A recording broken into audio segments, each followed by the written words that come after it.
Oh, yeah.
Medium-sized tips. I hope that will be acceptable. Oh dear. Thank you very much. Should we begin? Yeah. Shall we begin? Yeah? Be okay to begin? Okay. Or do you need to wait? You need a couple of minutes. Okay. 2 minutes, okay. John actually looks like story circles. That's right. The story circle. Yeah. There was this rabbit.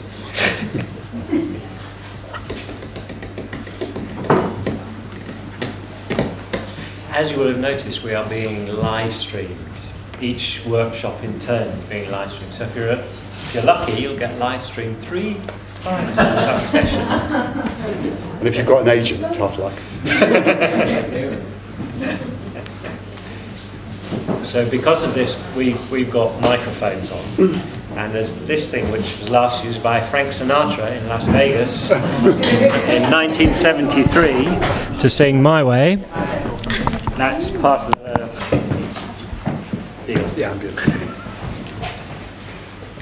The other housekeeping thing we need to alert you to is the fact that the workshop next door is the light workshop. There is no way out of this room except through the light workshop. So if you want to go to the loo, forget it.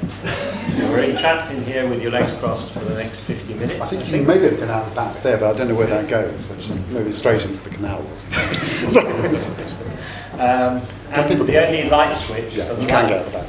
workshop is in this room. So they might have to come in here and turn the lights on and off. And apparently they might get noisy at some point. So if they get noisy, we'll get noisy right back, okay? Should we start off just finding out who everybody is and just where they're from? Yes. Hi, my name is Liam and I work for the Arts Council in the Investment Centre up in Manchester. No, that was a nice try, but could you introduce yourself? Andrew Ross, I'm in the bond market looking at the financing implications of all of this. I'm Debbie Bell. I work at Corner House and soon to be the cultural organisation Home in Manchester. I am Ramiro. I am a finance director and I work for a cultural radio, a communitarian radio in South London. My name is Ray Howe. I'm a composer and touring and across artistic disciplines. I'm Lizzie Rushman. I work at Boards. I'm Kate Tyndall. I'm a consultant who work independently, often and probably mostly with performing arts organisations and with charitable trusts and foundations. I come from the Chicago Institute, from the Strategic Development. I'm Rachel Briscoe. I'm co-director of theatre company called Franchen. I'm Ian Remington. I work at the Arts Council in the London office, but I've got a national responsibility around sustainability for the organisation. I'm Liz. I'm a freelance project manager and I'm currently working in the education department at Social Sharp House. I'm Jenny White. I work for the British Council. I'm responsible for the global environmental management system. Nick Nutchins. I work in the field of creative learning and sustainability in the arts. I'm Dominique James. I work across art, architecture and design, more development, marketing, books, exhibitions and events. I'm Emily, the education manager for the Backstage Centre and part of creative and cultural skills.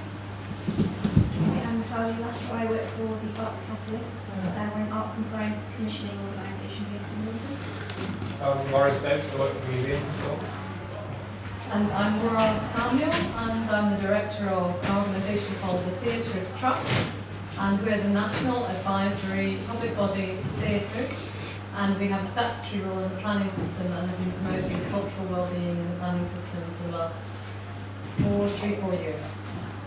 I'm Natalie Dibsdale and I work for Fuel, we're a theatre producing company based in London. Thank you. It's quite weird having been in a room with people you're friends with on Facebook, having you met. Good. Okay. John, we're going to start. John's going to just talk a little bit. What we didn't do, what John didn't do this morning, was talk a bit about what cultural value is. So we just thought it'd be useful just to go through some of that. And we thought what we're aiming for in this discussion is supposed to be about the relationship between cultural value and sustainability and environmentalism and so on. So we thought we ought to explore, in particular, that concept of cultural value. But what we'd like to get to, at the end of it, is a fruitful discussion amongst us about what the issues are, maybe what some of the tensions are between operating an arts organisation and trying to be environmentally sustainable at the same time, what arts organisations might be able to, creative organisations might be able to do, both in the way that they operate and in their relationships with their publics, with their communities, with their partners, with their funders, whoever. So that's the kind of discussion that we want to try to open up. So I just spend a few moments talking about what I think cultural value means, because lots of people have different ideas about what culture means and what value means. I've been trying to think this through for the last decade or so in the series of publications for Demos, and the ideas have developed over the years. And let's start off with the word culture, because culture, we all know, is an extremely difficult word. Raymond Williams called it one of the 2 or 3 most difficult words in the English language, and that's because it's used in different ways, at different times, by different people, to mean different things. So the first kind of meaning of culture that we are all quite familiar with is the idea of culture as the arts, the high arts. It's getting to be somewhat of an old-fashioned concept, but it's still used in that way as a synonym for literature, opera, dance, theatre, and all those sorts of things. The second type of culture, the way that we use culture, is much more broad, sort of anthropological idea of culture being all those practices that have meaning for us. So, and basically anything that we do that is distinctive of any particular group of people. So you might have a national culture, an office culture, a French culture, this, that, or the other word appended to the beginning of it. When I think about culture, I think about it somewhere in the middle of that lot, because I think the second is so wide to have that kind of viewpoint that it's very difficult to discuss anything tangibly. I think the arts is much too narrow a definition of culture for what we're talking about in this room today. So the way I like to think about culture is of three very, very highly interrelated spheres of activity that have actually changed their relationship radically over the last 20 years or so, in a way that's put us in a completely new position, in a way. Let me explain to you what I mean by that. So, thinking first of all about that, where I started with that definition of culture as a synonym for the arts, I think one way that we talk about culture is in terms of the publicly funded arts. So we know what those are, we know what kind of work happens in them, we know what kind of organisations and people are funded by it. We know roughly why it exists. It exists for public good, and it has to have public support because the market wouldn't sustain it by itself, for all kinds of reasons. And that money might come from the state, it might come from philanthropists, but it needs something to support what's called its market failure. The definition of what's in that bank public culture has changed. It's quite dynamic. When it started off in 1946 in this country, it was all within walking distance of Tower Square and black ties you wanted to enjoy it. Now it includes things like puppetry and street theatre and carnivals and all kinds of stuff. Important point that I'll come back to that in a minute. The second kind of culture that we can think about is commercial culture, which is sustained by the market. Obviously here we're talking about things like pop music, publishing, film, West End theatre, all those kinds of practices which are very, very intimately related to the publicly funded bit. People move around between them. Orchestras will get funded by the state and then they'll go and make CDs which they sell. Actors will work one day in the Exchange Theatre in Manchester and the next in the West End stage and the next day on TV. Same with the technicians. So they're very, very highly interlinked, these two things. The interesting thing about both those things, if you're an artist, is that in both cases you have to get past a gatekeeper in order to get your work in front of the public. If you're an artist, you have to go to the Arts Council or a philanthropist to fund you in the first case, and in the second case you have to go past the publisher, the A&R person or whatever, in order to get your work out there through their distribution systems. Now, it used to be that, I think 10, 15 years ago, that's where this conversation would have probably stopped. That would be the kind of analysis of culture that we would have. But lurking in the corner has always been this rather quiet thing, which I like to call homemade culture, because I don't think the word amateur is the right word for it. It's culture that people make for themselves, singing, dancing, joining choirs, making music, all these kinds of things, which of course we have always done back to our most remote predecessors. The difference is that within a relatively short space of time, what you and I and everybody in this country can do has been radically transformed. Because technology enables us in the first place to make culture for ourselves to a professional standard. So if you think about it, when the Beatles made a record, they needed a recording studio, lorries to send the disc out, record shops to sell it in, and so on and so forth. Now, they don't need any of that. They could make a record in their own bedroom. What they need is a platform, not a distribution system. So we can all now make our own culture.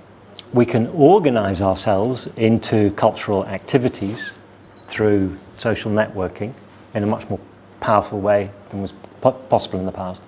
And crucially, we can monetize, cooperate and collaborate on the internet.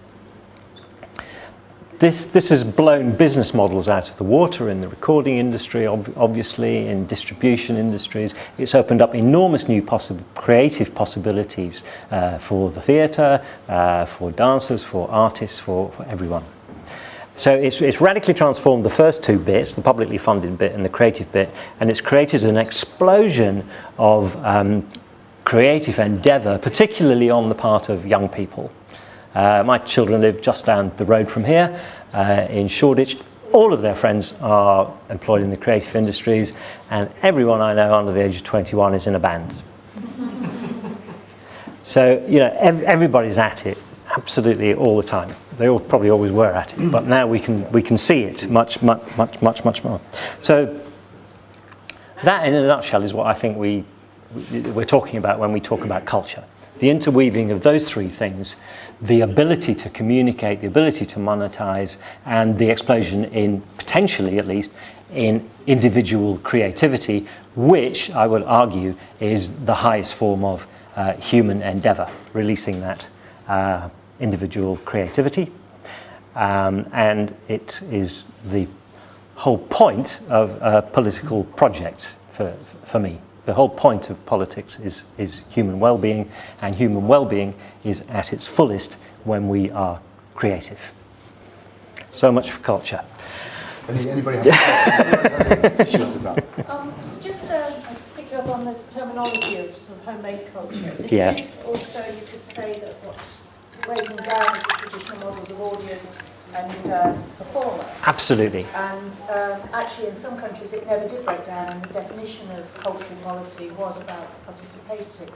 I remember meeting the Trinidadian Minister of Culture, and I suddenly realised after the meeting that her entire conversation and references were about participating. There was nothing about the audience at all. That's a very Western model that you have to get over before we can actually really have these discussion about value. Yeah, I think it's not just a Western model. It's a model that has flourished over only a very short space of time. If you go back to the Elizabethan theatre, much more interaction between stage and performer. I think the whole notion of the audience is breaking down. I've got a friend who works in TV who says we don't talk about the audience anymore. We talk about the people who were once referred to as the audience. So yes, absolutely take that point. Yeah.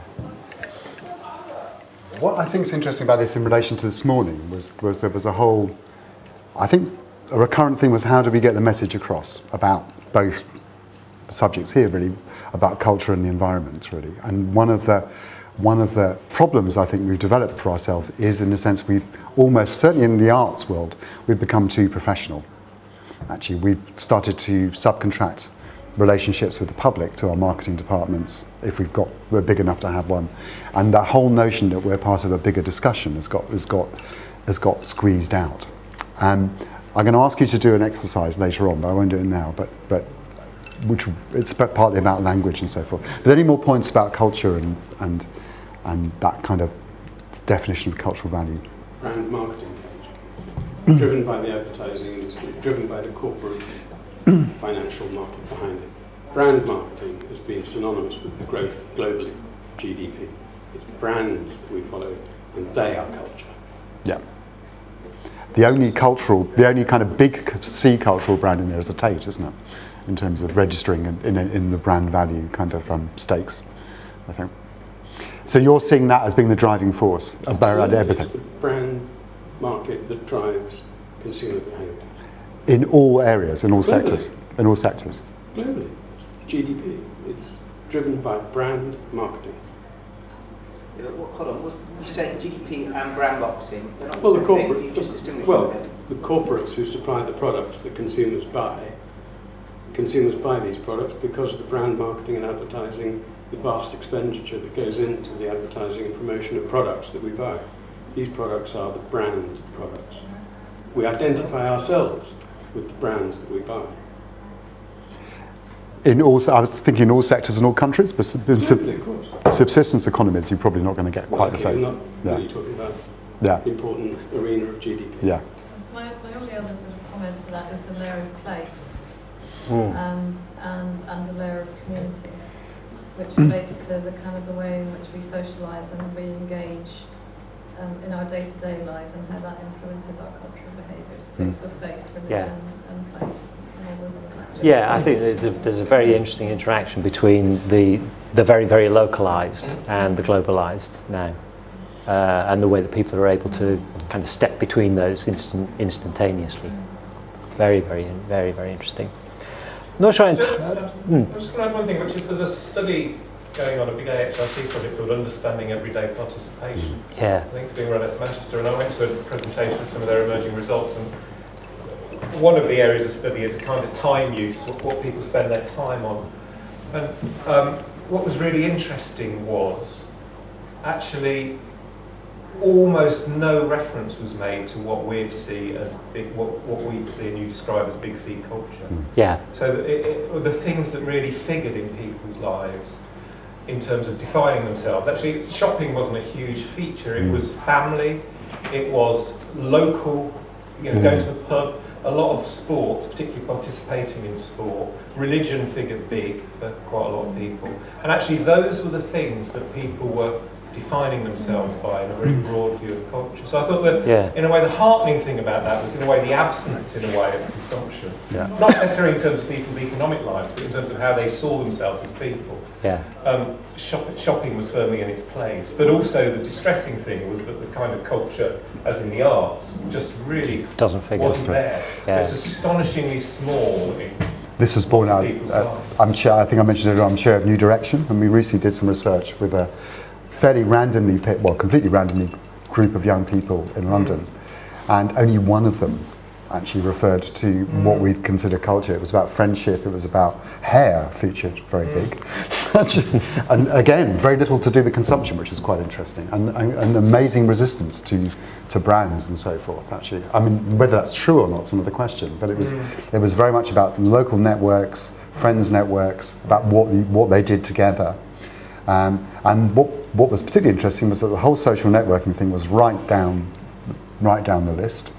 I mean, in terms of internet social networking, and also the shopping thing was also out of sight as well, which was quite interesting. So I just wonder very quickly if, in a slightly counterintuitive way, I'm thinking about my own kids now and their behaviour, their late teens, 20s, actually social media, which they're terribly active on, but it's a very closed world of social media. So they tweet and they Facebook and they message and all the rest of it, but it's actually with a group of about 50 to 100 people. And actually what that's done compared to when I was a kid is actually to ease and strengthen your local relationships, because they can all meet up easier, they can all know what, you can be on the phone to 20 people at once, that was one. And actually, so in a funny way, in a way you really wouldn't predict, the technology of being able to be constantly in touch with the world has actually reinforced local and rather parochial sort of connection.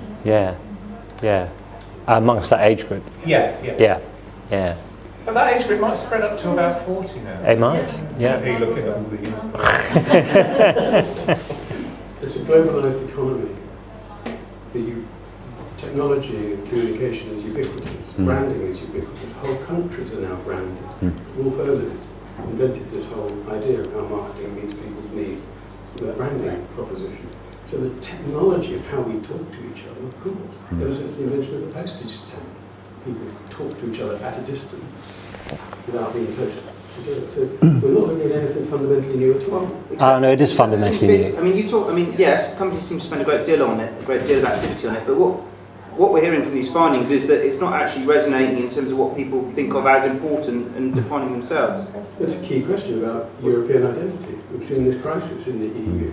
Do we belong to this brand or not? It's an absolutely on our doorstep. I think you have to tease apart the word brand too. Presented as a brand. I think there are layers of coming back to local and in relation to communities of interest and cultural groups that find association across global interest. They're not brand related, they're value related, and you could argue that religion is a brand, I'm sure. It depends on your perspective of how you actually look at branding and how you look at value. Yeah, I think the issue of branding and value, I think, is a very, very interesting one. If you look at, I've done quite a lot of work on culture and international relations over the world, over the years, and this whole issue of country branding. And what you see is in very large scale surveys of what people think about other countries, they don't change very much over time. It's a glacial shift, and right through Iraq and everything, people still loved America. They hated President Bush, but they still loved America. So there was kind of brand America and values America, which was different from political America. But the thing about the country brands is it's not what countries say about themselves, it's what people think about those countries, and their ability to message is severely restricted.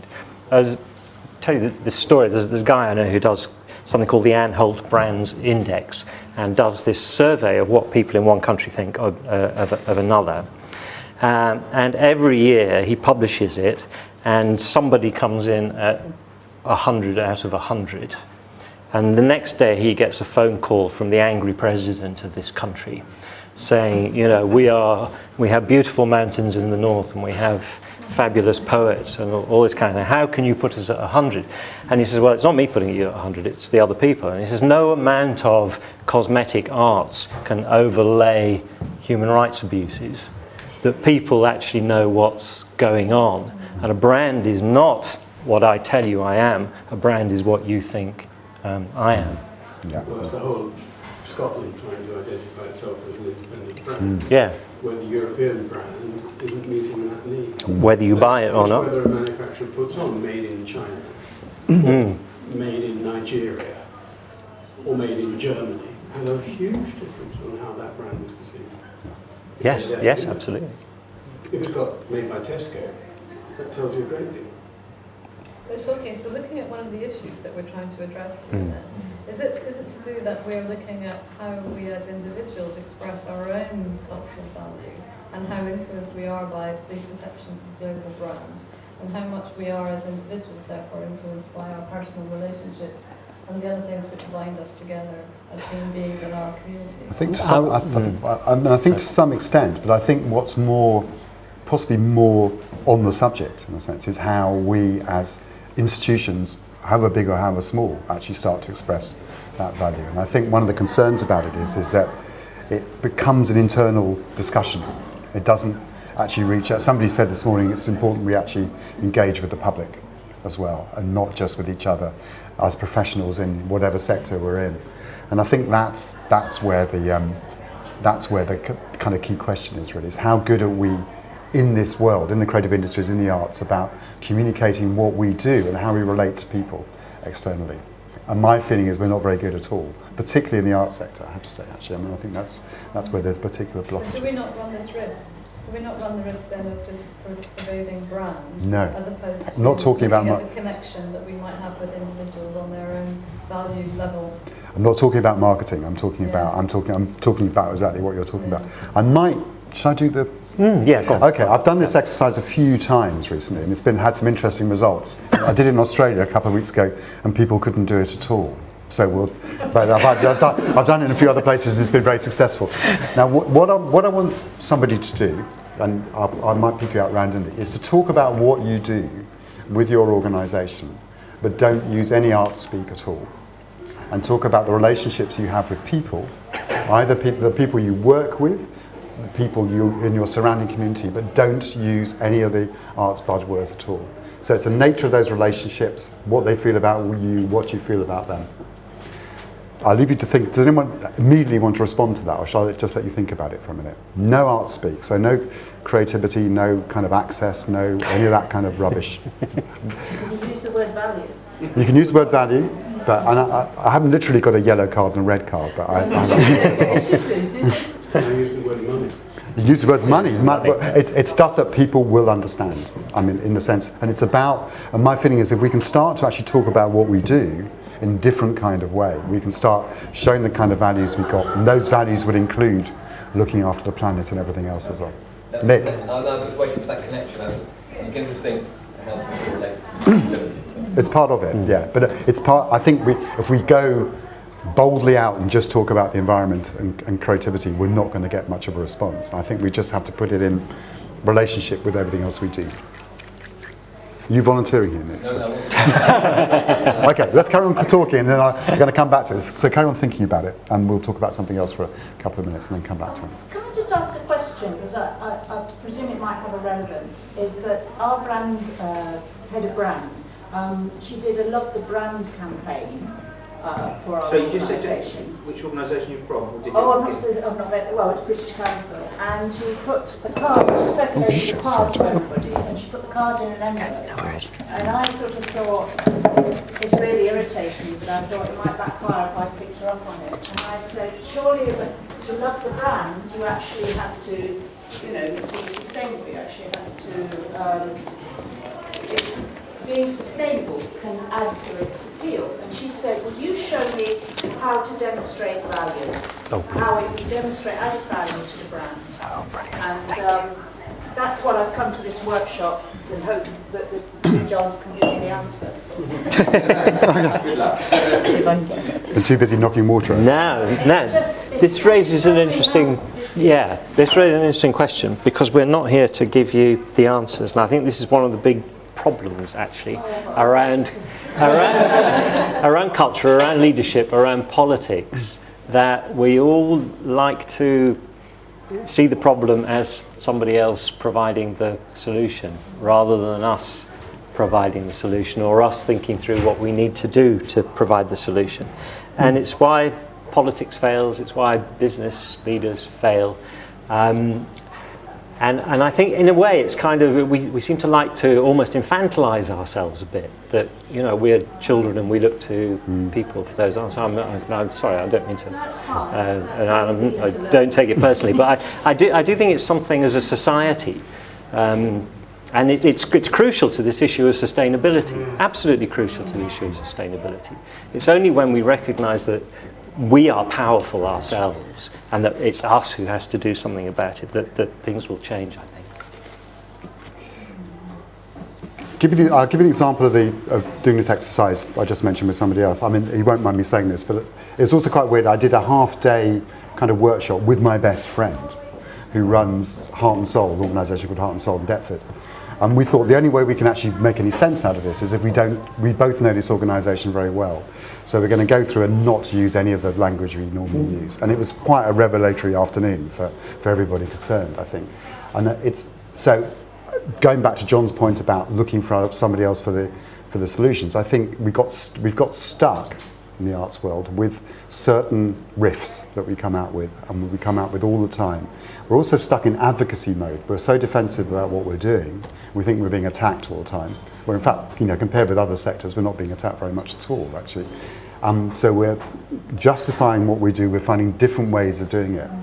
And I don't think that's very attractive to anybody else who's not part of the arts world, actually. I mean, it's not a great selling point to have a sector that's always saying, we're, you know, help us, we're being, you know, we need to be saved or whatever. So who's going to have a go? Who's going to have a go at talking about what they do without using any arts buzzwords?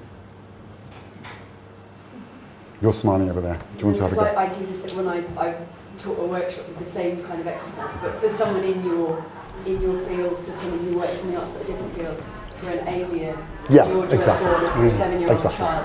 And I find it much easier to explain it as if it's to a kid. Yeah, go for it.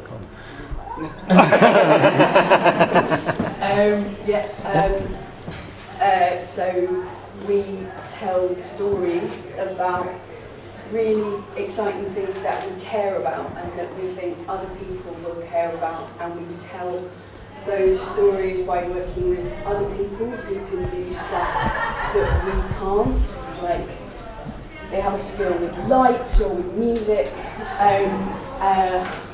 and we try to tell those stories in places where people haven't heard those stories before, and we try to explore what the different relationships can be with the people who are experiencing stories. So maybe they're not always sitting there. Why would I, as an 8-year-old, want to be involved with that? Why would I like it? Because it would be exciting. You might meet different people. You might think something that you haven't thought before. It would be less boring than sitting on your own in the house. Great, thank you. Anybody else want a round of applause? Definitely. Well, who else wants to have a go? In Fuel, we always say that we make shows that make people think and feel and see the world in a different way. Quite succinct, but that sounds pretty good to me. What does see the world in a different way mean? Because the people who make the shows have very different viewpoints and different perspectives on society and the world in itself. Okay. Anybody else want to What about somebody for the Arts Council?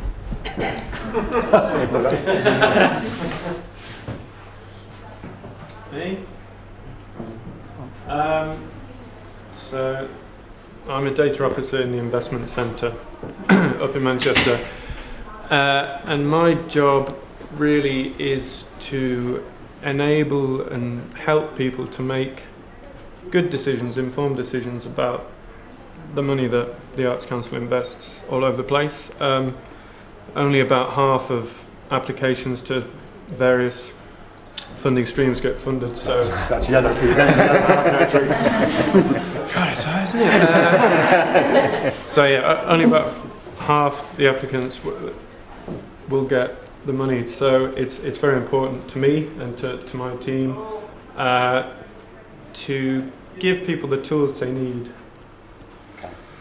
You are getting it's quite close, isn't it? I can't go. But what about anybody who's working as an individual? Do you want to have a go? So one of the organisations that I'm working with at the moment is a small team of 3 people. They're an art and architecture studio, and I'm helping them find ways of telling other people what they do and trying to help them find ways of, I suppose, grounding themselves in who they are. Why can't they do that themselves? They only meet sort of once every couple of weeks. They've been running for about 3 years now, I think, but they've just had trouble pinning down exactly who they are and what they want to set out to do. They do it very well, but they're just not very good at explaining it and kind of linking up the dots between themselves. Okay.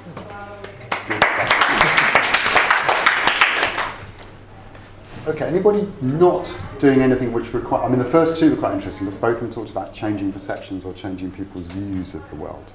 Do you think we've got a system in culture that's fit for purpose in terms of changing people's views of the world? No.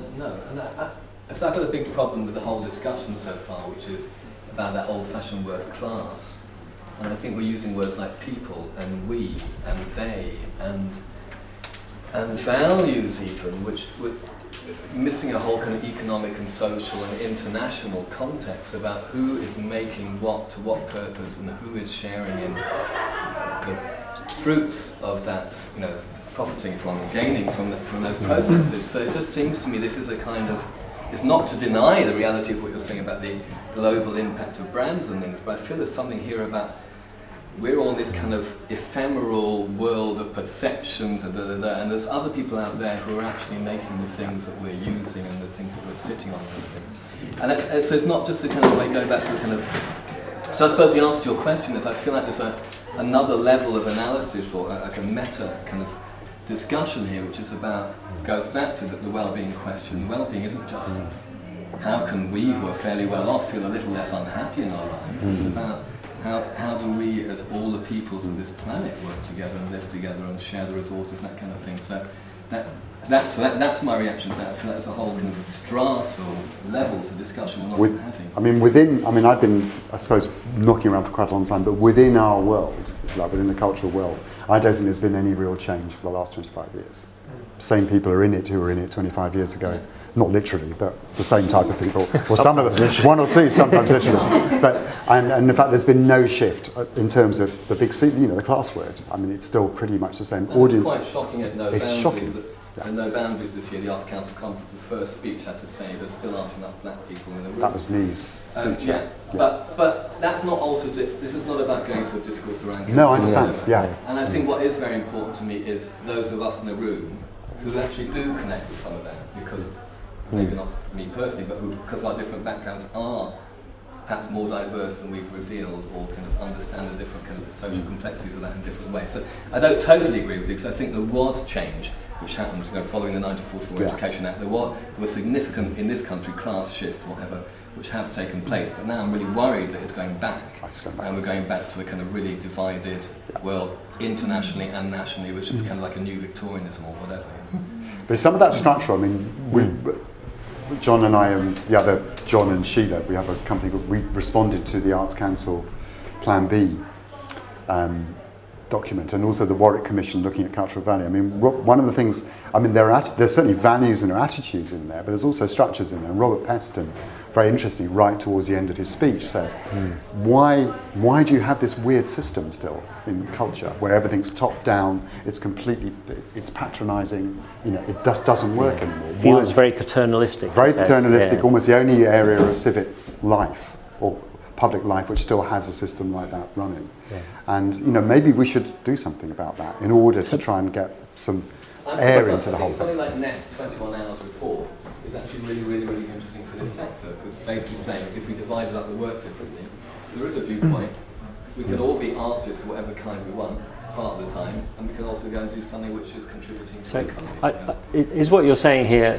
that actually we are in no position to go out to the rest of the world and say anything about sustainability or these kinds of issues, and that our first task is some rethink of who we are and what we do. Well, I do agree. There's huge creativity and intelligence and innovation, and people have worked really hard, often with no money, to develop their knowledge and skills and their understanding of people from different backgrounds and all.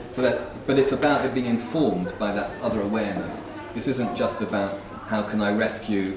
I had this debate at a What's Next meeting the other day. Someone was saying, why do I have to justify my artwork all the time in terms of instrumentalism, in terms of what? And I go, so well, you don't.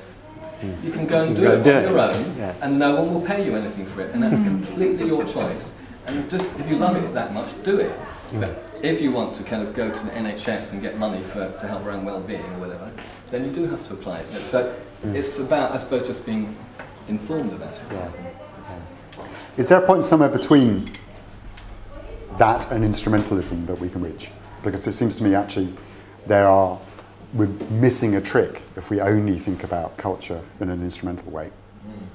But there's something that can be said through artistic work, through creative work of different kinds about something like sustainability, which you don't get if you just start hooking up the culture up to different agendas in a thoughtless kind of way. Does anybody have I think there are two different arenas here.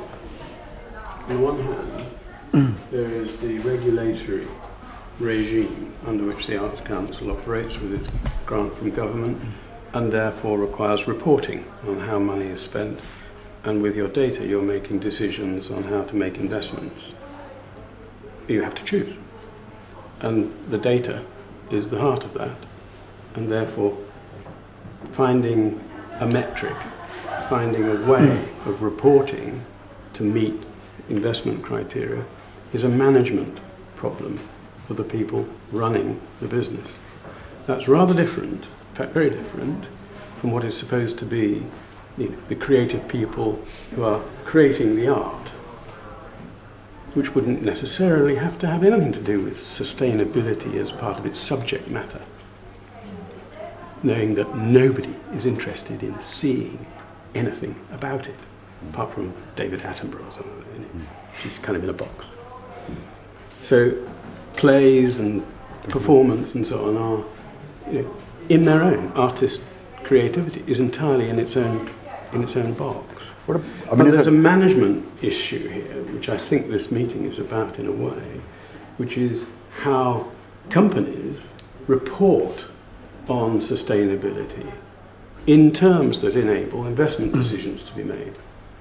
And in the arena that I come from, which is bond marketing in the city, it's all about the data. Where's the data? Where's the information to make a decision on how to invest? And that now is really strongly being driven by how they're reporting on sustainability. It's making a huge difference. And those companies that are well ahead with this, Marks and Spencer's and Unilever and Tesco and Sainsbury's and all the other, they are galloping ahead because they've been at this for years. And that runs down through their whole supply chain. So I think it's very much a management issue in terms of how the data is, the need to fill in the data is communicated to people. It's not to do with how the work of art is created in the first place. I wonder whether there's an individual artist or an artist here who does actually think about sustainability in a very integrated way when they're making their work. Well, that would be magic. That would be perfect. But I'm sure there are. They do exist. I'm sure there are. Yeah. not as one, but obviously as some of our programme. Yeah. But for me, I didn't answer your little game before because that's how I speak normally. Good. Well, go ahead. Okay. So for me, our organisation, for our what we value and our values as an organisation, should be spread across. Sustainability should be spread across that and incorporated in it. It should be what we do. So we are creative with the budgets that we already have, and our biggest opportunity as a creative industry is to, through our programming and through what we do, is to the people that come to see films, to see the theatre, to visit the galleries, should be able to learn and know and understand why we do things in a sustainable way, and that will help them to go back maybe into their own lives or their own workplace to be able then to think about it. How do you know that happens? How do I know that happens? Yeah. By meeting with other people in Manchester, from other cultural organisations, from listening to our audiences, to kind of just being involved and being down to earth every day, where that's where our audiences are. They're the everyday people that come through our door. And if you're at their level, when you can be, then you actually get to give them what they really need. And unless we use our opportunities as creative industries, that's my big thing, is that we are creative with budgets that we already have. There isn't always the money there. And we must use the opportunities of what we do. So that's, whether that's film, media, whatever, we have tools now that we can go out and be much better. Okay. Anybody else who thinks in a very integrated way about issues to do with sustainability? I mean, all I would do is ask why, coming back to your point about why the metrics exist. The metrics exist because they're, as you say, helping people to make sets of decisions about how they invest their money. But the reason why those metrics exist is because the values of recognising that the planet is a finite resource override everything, and that, globally, hopefully, large corporations recognise that. So the question about the metrics and the data, one can get terribly driven by them and forget the actual reason why they're there in the first place. And I think it's important to kind of somehow have a series of conversations about why they're there, as opposed to just also the functional aspect of it.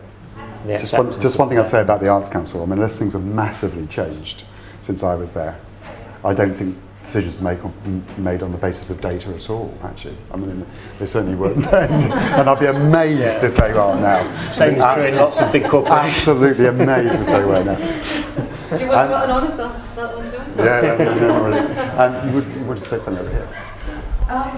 Me? Yeah. I think you did, yeah. Well, initially it was just about, really integrating art and, sustainability. I've just, I'm in the middle of a project at the moment that's, it's creating a life-size, really dense rainforest, all made from recycled materials, plastics, and, even the lights will be hung in these sort of metal poles that are old tent poles, and trampolines welded together and things like that. And the visual, I'm doing sort of the soundscape, so making the birds out of balloons and rubber duckies and umbrellas and all that sort of thing.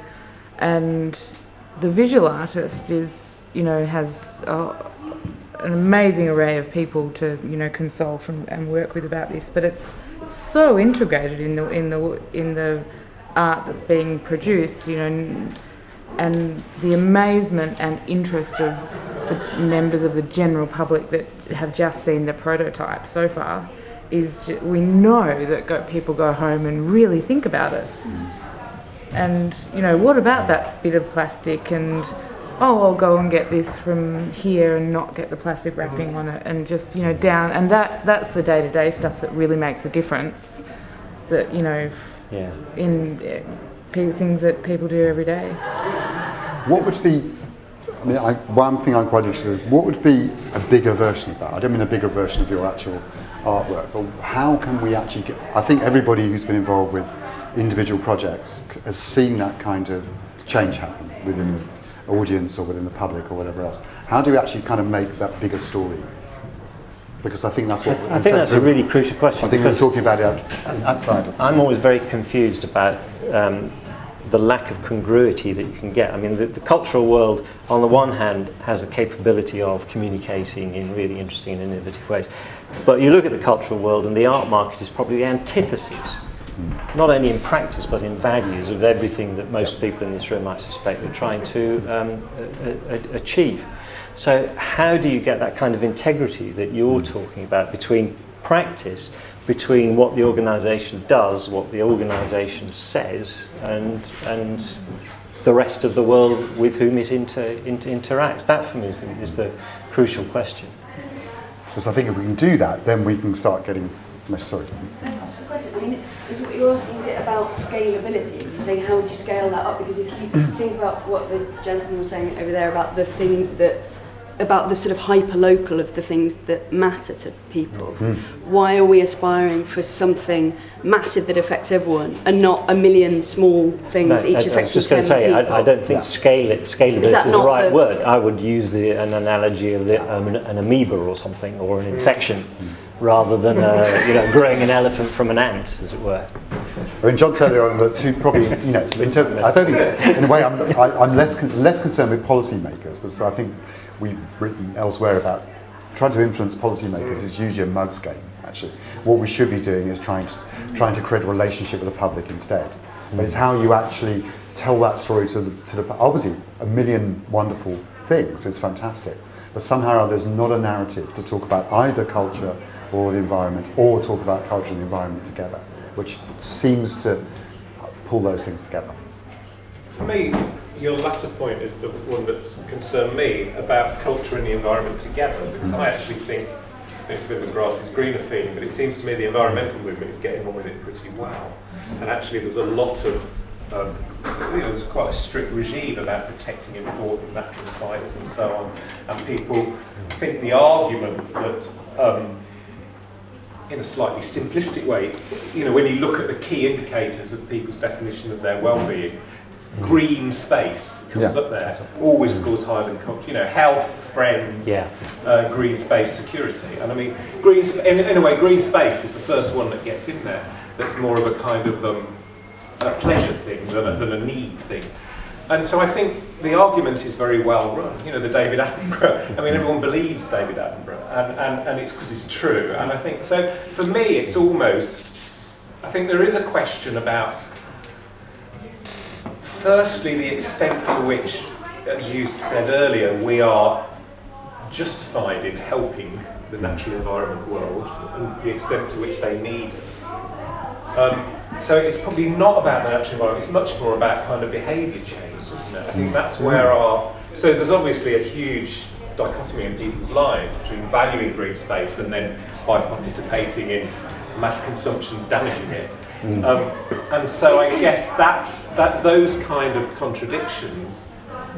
So I think we're about the humans, we communicate with people about what people do more than anything. We don't actually communicate very much about nature and the planet and science and so on. So I guess it's on that area of human relationships and human feelings and human understanding and learning, somebody said. I think we can play a role there.